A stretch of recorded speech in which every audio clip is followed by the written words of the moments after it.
Last video के अंदर हमने इस चैप्टर को ये चैप्टर जो था हमारा आपका रासायनिक अभिक्रियाएं एवं समीकरण कंप्लीट हुआ था। और इस चैप्टर से संबंधित आज एक्सरसाइज हम कंप्लीट करेंगे। अभ्यास हमारी जो है वो कंप्लीट करेंगे। एनसीईआरटी के कुछ प्रश्न दिए हुए हैं इस एक्सरसाइज से पहले, तो उन एक्सरसाइज को हम उन प्रश्नों को पहले हल करते हैं। चलिए देखते हैं पहला प्रश्न आपको क्या दिया है।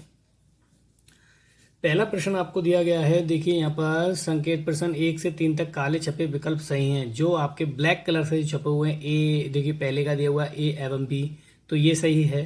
दूसरे का आपको दिया हुआ है विस्थापन अभिक्रिया, ये सही है। और तीसरे का हाइड्रोजन गैस, देखिए यहाँ पर दिया नहीं है लेकिन मैं आपको बता देता हूँ, हाइड्रोजन गैस एवं आयरन क्लोराइड बनता है। तो चलिए हम एक क्वेश्चन पढ़ेंगे और सॉल्व करते जाएंगे और देखते जाएंगे। ठीक, पहला क्वेश्चन आपको दिया गया है, देखिए क्या, नीचे दी गई अभिक्रिया के संबंध में कौन सा कथन असत्य है। तो कौन सा कथन असत्य है, तो यहाँ पर बताया है इसने ए एवं बी। तो ए क्या है, सीसा अपचयित हो रहा है। सीसा जो है अपचयित हो रहा है। सीसा अपचयित कैसे हो जाएगा, एक बात बताइए। अपचयित जब वो होता, जब वो ऑक्सीजन ग्रहण करता। यहाँ पर इसने ऑक्सीजन ग्रहण किया है क्या, इसके साथ ऑक्सीजन है नहीं है, इसीलिए वो सीसा अपचयित हो रहा है। ये एक असत्य है, ये गलत है। और यही हमें गलत बताना है कि गलत कौन से हैं, कथन असत्य है यही बताना है। तो ए आपका गलत है। और फिर इसने बोला कार्बन डाइऑक्साइड अपचयित हो रही है, उपचयित हो रही है, ऑक्सीकरण हो रही है। कार्बन डाइऑक्साइड उपचयित हो रही है यानी ऑक्सीकृत हो रही है। तो ऑक्सीकृत कैसे हो सकती है, क्योंकि ये तो ऑक्सीजन इसके पास ग्रहण हो रही है, ऑक्सीजन है इसके पास। अगर ये ऑक्सीकरण त्यागती तो ये उपचयित होती। यहाँ पर ऑक्सीकरण इसके पास है तो ये उपचयित नहीं हो रही है। ठीक है, मतलब इसने कहा कि उपचयित हो रही है। क्या कह रहा है, कार्बन डाइऑक्साइड उपचयित हो रही है। तो उपचयित हो रही है नहीं, उपचयित नहीं हो रही है क्योंकि इसके पास कार्बन डाइऑक्साइड पहले से है, तो ये भी गलत है। ठीक, दूसरा क्वेश्चन जो दिया हुआ है, Fe2O3 plus 2Al arrow Al2O3 plus 2Fe ऊपर दी गई अभिक्रिया किस प्रकार की है। तो आप देखिए कि Al ने क्या किया, Fe को हटा दिया और खुद बैठ गया उसके स्थान पर। तो मैंने आपको ये बताया था, ये अभिक्रिया विस्थापन अभिक्रिया होगी। जब कोई पदार्थ किसी यौगिक में से किसी दूसरे पदार्थ को विस्थापित कर देता है तो वह अभिक्रिया विस्थापन अभिक्रिया कहलाती है, जैसा कि मैंने आपको बताया था। इसके बाद आपका तीसरा है, लोहे चूर्ण पर तनु हाइड्रोक्लोरिक अम्ल डाला जाता है, डालने से क्या होता है। देखिए लोहे चूर्ण पर तनु हाइड्रोक्लोरिक, लोहे का चूर्ण, तो लोहे का चूर्ण जो होता है, बड़ा चूर्ण जो होता है, उसको हम Fe कहते हैं। क्या कहते हैं, Fe। ठीक, और इसने बताया कि तनु हाइड्रोक्लोरिक अम्ल डालने पर यानी कि HCl आपके इसके ऊपर डालने पर, तो आपका देखिए FeCl2 बनेगा और H2 बनेगा। तो देखिए यहाँ पर इसमें क्या है कि ये लोहे का चूर्ण है, ये हाइड्रोक्लोरिक अम्ल है, और डालने पर क्या बनता है, फेरिक क्लोराइड और हाइड्रोजन गैस। तो यहाँ पर फेरिक क्लोराइड, ये क्या है, फेरिक क्लोराइड, फेरिक क्लोराइड, और ये हाइड्रोजन है। तो बस आपको यहाँ पर ये बताना था कि क्या बनता है या क्या होता है। तो देखिए लोहे चूर्ण पर तनु हाइड्रोक्लोरिक अम्ल डालने से क्या होता है, सही उत्तर पर सही का निशान लगाइए। तो हाइड्रोजन गैस एवं आयरन क्लोराइड, देखिए ये आयरन क्लोराइड है। Fe को हम आयरन भी बोलते हैं, लोहा है आपका, फेरिक भी बोलते हैं, तो यहाँ फेरिक क्लोराइड है, तो ये आयरन क्लोराइड भी बोल सकते हैं। इसको क्या बोलते हैं, इसको आयरन क्लोराइड। तो ये आयरन क्लोराइड और हाइड्रोजन गैस बनती है, ये हाइड्रोजन गैस है। ठीक, सभी को समझ में आया होगा। तो पहला ऑप्शन सही है, तो पहले में हम टिक लगाएंगे इसके राइट का। ठीक है, इसके बाद आपका है संतुलित रासायनिक समीकरण क्या है। तो पेज नंबर आपका 4 पे दिया हुआ है, देखते हैं। देखिए संतुलित रासायनिक समीकरण, आंसर नंबर 4, क्वेश्चन नंबर 4 का आंसर ये है। संतुलित रासायनिक समीकरण ऐसा रासायनिक समीकरण जिसमें प्रत्येक तत्व के परमाणुओं की संख्या बाईं और दाईं ओर दोनों तरफ समान हो, संतुलित रासायनिक समीकरण कहलाता है। उदाहरण आपको दिया हुआ है, तो सभी को समझ में आया होगा। इसके बाद आंसर नंबर 4 के बाद हम देखते हैं। देखिए आंसर नंबर 4 के बाद इसने बताया है, आपको एक क्वेश्चन और पूछा गया है इसके अंदर, रासायनिक समीकरण को संतुलित करना क्यों आवश्यक है। तो रासायनिक समीकरण को संतुलित करना इसलिए आवश्यक है कि इसलिए आवश्यक है द्रव्यमान संरक्षण के नियम से। किसके नियम से? द्रव्यमान संरक्षण के नियम से। ठीक, इसलिए आवश्यक है कि द्रव्यमान संरक्षण के नियम से किसी भी रासायनिक अभिक्रिया में द्रव्यमान का ना तो निर्माण होता है और ना ही विनाश, इसलिए आवश्यक है। ठीक है, तो बस आपको यहाँ तक ये लिखना है। आंसर नंबर 4 आपको बता दिया गया है। सभी को समझ में आया होगा। इसके बाद अगला क्वेश्चन देखते हैं। अगला क्वेश्चन क्या है हमारे पास? जो क्वेश्चन हमारे होते जा रहे हैं हम उन पर टिक लगाते जाएंगे। ठीक, इसके बाद अगला क्वेश्चन है कि निम्न कथनों को रासायनिक समीकरण के रूप में परिवर्तित कर उन्हें संतुलित कीजिए। तो निम्न समीकरण जो आपको दिए गए हैं इनको संतुलित करना है। और ठीक, निम्न कथनों को रासायनिक समीकरण के रूप में परिवर्तित कर, इन्हें तो पहले तो रासायनिक समीकरण के रूप में परिवर्तित करना है और संतुलित करना है। चलिए संतुलित भी करते जाएंगे और परिवर्तित भी करते जाएंगे।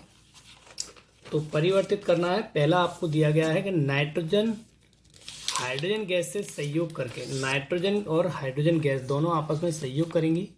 नाइट्रोजन जो है, देखिए आपका जो ए वाला पॉइंट है मैं आपको बता रहा हूँ कि नाइट्रोजन हाइड्रोजन गैस से सहयोग करके अमोनिया बनाता है। नाइट्रोजन हाइड्रोजन गैस से सहयोग करके, नाइट्रोजन होती है N2, हाइड्रोजन होती है H2, दोनों सहयोग कर रहे हैं, प्लस का चिन्ह आपको दिखाई दे रहा है, अमोनिया बनाता है। तो अमोनिया जो होती है वो NH3 होती है। अमोनिया क्या होती है? NH3। अब इसको संतुलित भी करना है। तो यहाँ पर नाइट्रोजन आपको 2 दिखाई दे रहे हैं, तो यहाँ पर 2 लगा दीजिए। तो 2 आपके नाइट्रोजन हो गए, 2 नाइट्रोजन आपके यहाँ पर हो गए। लेकिन यहाँ पर हाइड्रोजन जो है 2 या 6 हैं, तो हम क्या करेंगे, यहाँ पर 3 लगा देंगे। 3 दूनी 6, तो ये आपका पहला राइट हो गया है। सभी बच्चे याद रखिएगा, यहीं से आपको करना है काम। तो प्लीज़ इसको देखते रहें, ध्यान से वीडियो को समझें। और इसके बाद सेकंड दिया हुआ है कि हाइड्रोजन सल्फाइड गैस वायु में दहन होने पर जल एवं सल्फर डाइऑक्साइड बनाता है। देखिए हाइड्रोजन सल्फाइड है, हाइड्रोजन सल्फाइड गैस, तो हाइड्रोजन सल्फाइड ये आपका बी वाला पॉइंट है। हाइड्रोजन सल्फाइड जो होता है वो H2S होता है। हाइड्रोजन सल्फाइड क्या होता है? H2S। हाइड्रोजन सल्फाइड गैस का वायु में दहन करने पर, वायु जो होती है वो O2 होती है, दहन करने पर, दहन जैसी किया तो आपका होने पर जल एवं सल्फर डाइऑक्साइड, जल होता है वो H2O होता है और सल्फर डाइऑक्साइड जो होता है वो आपका SO2 होता है। सल्फर डाइऑक्साइड क्या होता है? SO2। अब इसको संतुलित कर दीजिए, संतुलित कर देते हैं। यहाँ पर H कितने हैं? 2 हैं, यहाँ पर भी H 2 हैं, यहाँ पर S1 है, यहाँ पर भी S1 है। लेकिन आपका यहाँ पर O बैलेंस नहीं होता है। ऑक्सीजन यहाँ पर 2 हैं, यहाँ पर कितने हैं? 2 और 1 3, यहाँ पर 3 हैं। तो हमको क्या करना है, इसको संतुलित करना है। हम यहाँ पर 2 लगा देते हैं, तो 2 ऑक्सीजन ये हो गए, 2 ऑक्सीजन ये हो गए, टोटल 4 ऑक्सीजन हो गए। तो हम यहाँ पे 4 लगा देते हैं। लेकिन हाइड्रोजन कितने हो गए आपके? यहाँ पर हाइड्रोजन जो हो रहे हैं आपके 2 दूनी 4 हाइड्रोजन हो रहे हैं। तो 2 जैसे लगाए तो आपके सल्फर की संख्या बढ़ चुकी है। सल्फर की संख्या भी यहाँ पे बढ़ा दी, तो यहाँ पर आपका कितने हो गए? SO2 2SO2। तो अब यहाँ पर आप देख रहे होंगे ऑक्सीजन की संख्या फिर बढ़ चुकी है। कितने हो चुके हैं? 2 दूनी 4 और 2 आपके टोटल 6 हो चुके हैं। तो हम यहाँ क्या करेंगे, 2 के स्थान पर 3 लगाएंगे इस समीकरण को संतुलित करने के लिए।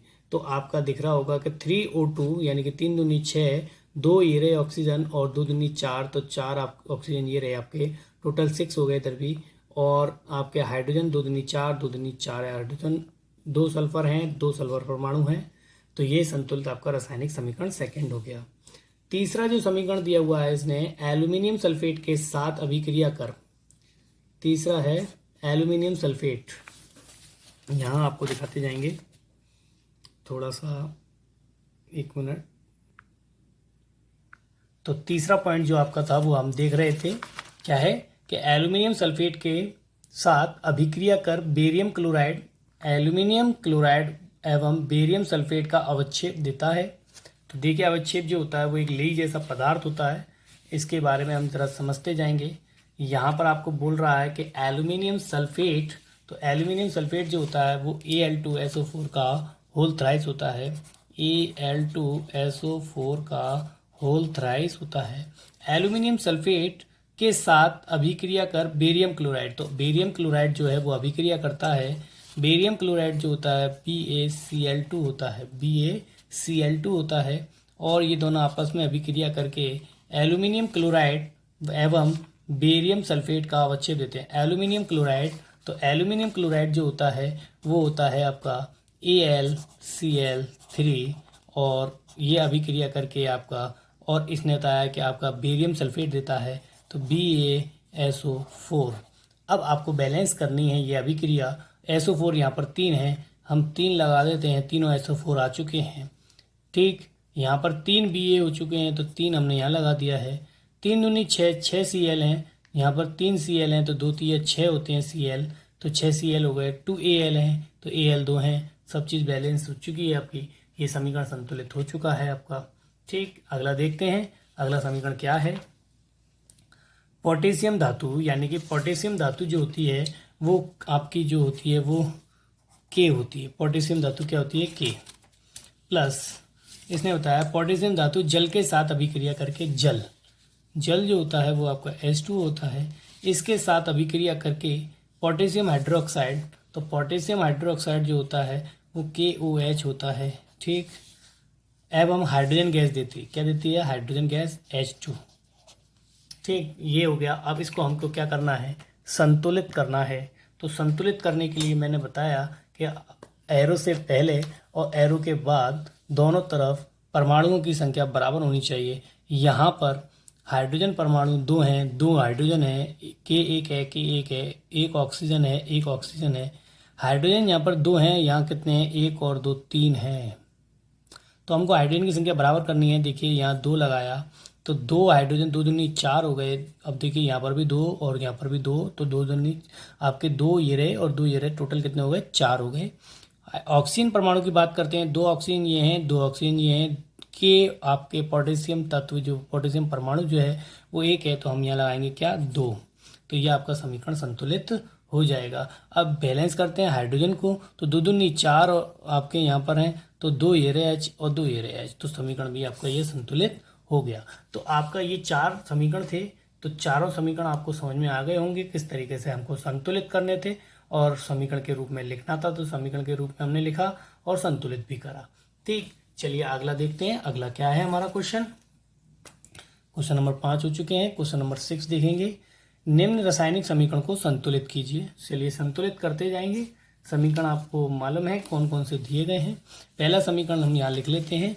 हमको दिया गया है HNO3, फिर दिया है आपका CaOH का होल ट्वाइस, CaOH का होल ट्वाइस, और आपको दिया है एरो के बाद आपको बुलाया है CaNO3 का होल ट्वाइस प्लस H2। ये दिया हुआ है, इसको हमको संतुलित करना है। तो बस हमको देखना है एरो से पहले और एरो के बाद चीज़ों को बराबर करना है। जो चीज़ परमाणु हमको दिए हैं उनको बराबर करना है। चलिए बराबर कर लेते हैं। यहाँ NO3 का होल ट्वाइस है, यानी NO3 जो है वो 2 हैं। यहाँ NO3 कितने हैं? 1 है। तो हम क्या करेंगे? NO3 के आगे 2 लगा देंगे, तो कितने हो गए? टोटल 2 NO3 हो गए, 2 NO3 आ गए हैं। ठीक, हाइड्रोजन की बात कर, कैल्शियम की बात करें, कैल्शियम 1 है, कैल्शियम 1 है। अब बात करते हैं यहाँ पर हम हाइड्रोजन की, 2 हाइड्रोजन ये हैं, 2 ये हैं। ठीक, तो यहाँ पर 4 हैं, तो यहाँ पर कितने हैं? 2 हैं, तो हम क्या करेंगे? यहाँ 2 लगाएंगे, तो 2 दूनी 4। अगर हम ऑक्सीजन की बात करते हैं, 2 तिया 6 ऑक्सीजन ये रहे, 2 ये रहे, टोटल हो गए आपके 8। तो यहाँ पर भी 2 तिया 6 और 2 8, 2 तिया 6 और 2 8। तो यहाँ पर भी हम सब चीज़ बराबर है। अगर नाइट्रोजन की बात करें, 2 नाइट्रोजन है, 2 नाइट्रोजन ये रहे, तो सब बराबर हैं। होल ट्वाइस का मतलब है कि सभी के लिए है। तो इसके लिए 2 तिया 6 ऑक्सीजन हो गए, 2 आपके नाइट्रोजन हो गए, तो 2 नाइट्रोजन आपके यहाँ पर हैं, और ऑक्सीजन आपके देखिए 2 तिया 6 और 2 8 हो गए। यहाँ पर ऑक्सीजन की बात करें तो 2 तिया 6 ये रहे O और 2 O ये रहे आपके। हाइड्रोजन की बात करें तो ये रहे और 2 ये रहे, टोटल कितने हो गए? 4, 2 दूनी 4। कैल्शियम 1, कैल्शियम 1, तो सब चीज़ आपकी संतुलित है। तो यही हमको संतुलित करना था। पहला समीकरण आपका कंप्लीट हो चुका है, ए वाला। और बी वाला हम देखेंगे क्या है। NaOH क्या है? NaOH plus H2SO4 plus arrow Na2SO4 plus H2O, इसको संतुलित कर लेते हैं। देखिए यहाँ पर Na कितने हैं, एक है, यहाँ दो हैं तो दो लगा दीजिए। यहाँ पर आपको दिख रहा होगा कि S एक है, एक S आ गया। यहाँ पर Na दो हैं, दो Na आ गए। O को बैलेंस कर लेते हैं, दो ऑक्सीजन ये रहे, चार ऑक्सीजन ये रहे, टोटल कितने हो गए, छः। यहाँ पर भी बैलेंस करते हैं, छः करते हैं, चार ये रहे तो दो ये रहे, टोटल कितने हो गए, छः। हाइड्रोजन कितने हैं, दो हाइड्रोजन ये हैं, दो हाइड्रोजन ये हैं, दो दूनी चार, दो यहाँ पर हैं, दो यहाँ पर हैं, टोटल चार, और एरो के बाद भी दो दूनी चार। तो संतुलित हो गया आपका ये भी समीकरण। इसके बाद आपका तीसरा दिया हुआ है NaCl plus AgNO3 arrow AgCl plus आपको दिया हुआ है NaNO3। अब आपको दिख रहा होगा कि यहाँ पर Na एक है, Na एक है, NO3 एक है, NO3 एक है, Ag एक है, Ag एक है, Cl एक है, Cl एक है। मतलब ये पहले से ही संतुलित है, आपको संतुलित करने की आवश्यकता नहीं है, ये संतुलित है। ठीक है, चौथा पॉइंट देखते हैं, BaCl2 plus H2SO4 arrow BaSO4, ठीक, प्लस HCl, इसको भी संतुलित कर लेते हैं। देखिए Ba यहाँ पर एक है, यहाँ पर भी Ba एक है, ठीक, SO4 एक है, SO4 एक आ गया। यहाँ पर दो Cl हैं, दो H हैं, मतलब हाइड्रोजन है, तो यहाँ पर दो लगा सकते हैं, तो दो हाइड्रोजन हो गए, दो क्लोरीन हो गए परमाणु। ये संतुलित हो गया आपका समीकरण। सभी बच्चों को समझ में आए होंगे चारों पॉइंट। ये आपको किसी बच्चों के कोई भी समस्या आती है इन समीकरण से संबंधित तो आप पूछ लीजिएगा बेटा। ठीक है, वैसे सभी को समझ में आया हुआ है। एक्सरसाइज हमारी चल रही है, हमारे 6 क्वेश्चन हो चुके हैं, 6 क्वेश्चन हो चुके हैं हमारे। ठीक, इसके बाद 7वां क्वेश्चन हम देखेंगे। 7वें क्वेश्चन के अंदर हमसे पूछ रहा है, देखिए 7वें क्वेश्चन के अंदर क्या कह रहा है ये आपसे। 7वें क्वेश्चन में आपसे ये कह रहा है कि निम्न अभिक्रियाओं के लिए संतुलित रासायनिक समीकरण लिखिए। ये अभिक्रियाएं आपको दी हैं और इनके लिए हमें संतुलित रासायनिक समीकरण लिखना है। तो कैसे लिखेंगे, चलो देख लेते हैं एक बार। चलिए आप ध्यान से देखिएगा। पहला दिया हुआ है calcium hydroxide plus carbon dioxide arrow calcium carbonate plus जल। तो आपको सूत्र मालूम होना चाहिए, तो सूत्र हम आपको बताते जा रहे हैं। कैल्शियम हाइड्रोक्साइड जो होता है वो होता है आपका CaOH का होल ट्वाइस, ये कैल्शियम हाइड्रोक्साइड होता है, प्लस कार्बन डाइऑक्साइड तो CO2 होता है आपका, ठीक, कैल्शियम कार्बोनेट तो CaCO3 होता है, प्लस जल तो जल आपका H2 होता है। ये समीकरण आपको दिया गया है। Calcium hydroxide carbon dioxide arrow calcium carbonate plus जल, हमको इसको संतुलित करना है, यही इसने बोला है। देखो calcium hydroxide, calcium carbon dioxide और कैल्शियम कार्बोनेट और आपका जल, तो इसको संतुलित कर लेते हैं। चलिए देखते हैं। संतुलित करने के लिए सब चीज़ बैलेंस होना चाहिए, एरो से पहले और एरो के बाद। तो कैल्शियम है, ठीक, कार्बन एक, ऑक्सीजन कितने हैं देखिए, 2 और 2 4, यहाँ पे कितने हैं देखिए 3 और 1 4, हाइड्रोजन कितने हैं 2 हाइड्रोजन है, तो यानी कि ये संतुलित है आपका। ठीक, ये पहले से ही संतुलित है, तो ये आपका संतुलित समीकरण आया है। ठीक है, दूसरा समीकरण देखते हैं। दूसरा समीकरण क्या दिया हुआ है, zinc silver nitrate, zinc plus silver nitrate. Zinc होता है बेटा आपका क्या, ये बी वाला पॉइंट है आपका, बी जिंक होता है Zn, ठीक, और आपने इसने बताया सिल्वर नाइट्रेट, तो सिल्वर नाइट्रेट जो होता है वो AgNO3 होता है। क्या होता है, AgNO3, ठीक, सिल्वर नाइट्रेट एरो। अब आपसे इसने बोला कि जिंक नाइट्रेट प्लस सिल्वर बनता है, जिंक नाइट्रेट और सिल्वर, तो जिंक नाइट्रेट जो होता है वो होता है ZnNO3 का होल ट्वाइस और प्लस सिल्वर यानी कि Ag। तो इसको संतुलित कर देते हैं। यहाँ पर NO3 कितने हैं, 2 हैं, तो 2 लगा दिया। जैसे ही 2 लगाया तो 2 Ag हो गए, 2 Ag लगा दिए। अब सब चीज़ बैलेंस होगी, Zn एक है, सब चीज़ बैलेंस, 2 Ag आ गए, 2 NO3 थे, 2 NO3 आ गए, तो सब चीज़ ये आपकी संतुलित हो गई। ये समीकरण आपका संतुलित हो गया। इसके बाद जो है आपका तीसरा पॉइंट है। देखिए तीसरा पॉइंट जो दिया हुआ है कि एल्यूमिनियम प्लस कॉपर क्लोराइड, तो एल्यूमिनियम और कॉपर क्लोराइड की बात कर रहा है। तो एल्यूमिनियम और कॉपर क्लोराइड, तो एल्यूमिनियम का सूत्र होता है आपका Al, कॉपर क्लोराइड जो होता है वो होता है आपका CuCl2 एरो। एरो के बाद इसने बोला aluminium chloride plus copper. Aluminium chloride जो होता है वो होता है AlCl3 प्लस कॉपर, तो Cu। इसको संतुलित कर देते हैं।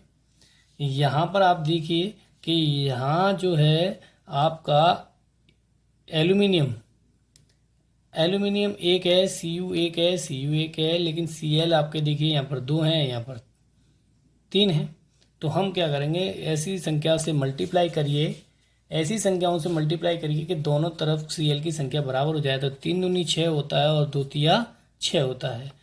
3 दूनी 6 से 6 Cl हो गए, 2 तिया 6 6 Cl हो गए, 2 Al हो गए, 2 Al लगा दिया, 3 Cu है तो 3 Cu आ गया। ये समीकरण आपका संतुलित हो गया, सी पॉइंट आपका कंप्लीट हो गया। सभी को समझ में आ गया होगा। आगे देखते हैं चौथा पॉइंट, बेरियम क्लोराइड। तो बेरियम क्लोराइड जो होता है वो आपका होता है BaCl2। BaCl2, ठीक है। बेरियम क्लोराइड जो होता है वो होता है आपका BaCl2। बेरियम क्लोराइड के बाद इसने आपसे बोला है,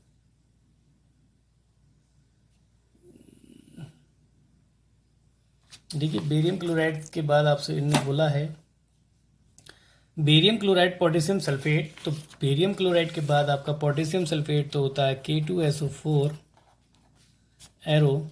K2SO4 के बाद इसने पोटेशियम सल्फेट के बाद बोला बेरियम सल्फेट। तो बेरियम सल्फेट जो होता है वह होता है BaSO4 एरो, सॉरी प्लस के चिन्ह के बाद इसने बोला पोटेशियम क्लोराइड। तो पोटेशियम क्लोराइड जो होता है वो आपका KCl।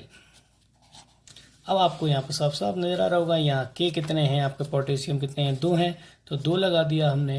अब आप सब चीज़ देख सकते हैं कि 2 Cl हैं, यहाँ पर 2 के हैं, 2 के ये रहे, 2 Cl ये रहे, Ba एक है, Ba एक है, SO4 एक है, SO4 एक है। यही आपका संतुलित रासायनिक समीकरण हो गया। सभी को समझ में आया होगा, किसी बच्चे को कोई प्रॉब्लम नहीं आई होगी। ये आपके क्वेश्चन नंबर 7 के 4 पॉइंट थे, चारों पॉइंट हमने क्लियर कर दिए। किसी बच्चे को कोई प्रॉब्लम नहीं आई होगी। ठीक, अगली वीडियो में हम देखेंगे आगे के क्वेश्चन, आगे की एक्सरसाइज सॉल्व करेंगे। Thank you. वीडियो अच्छी लगी हो तो सभी बच्चे लाइक सब्सक्राइब ज़रूर करना। Thank you.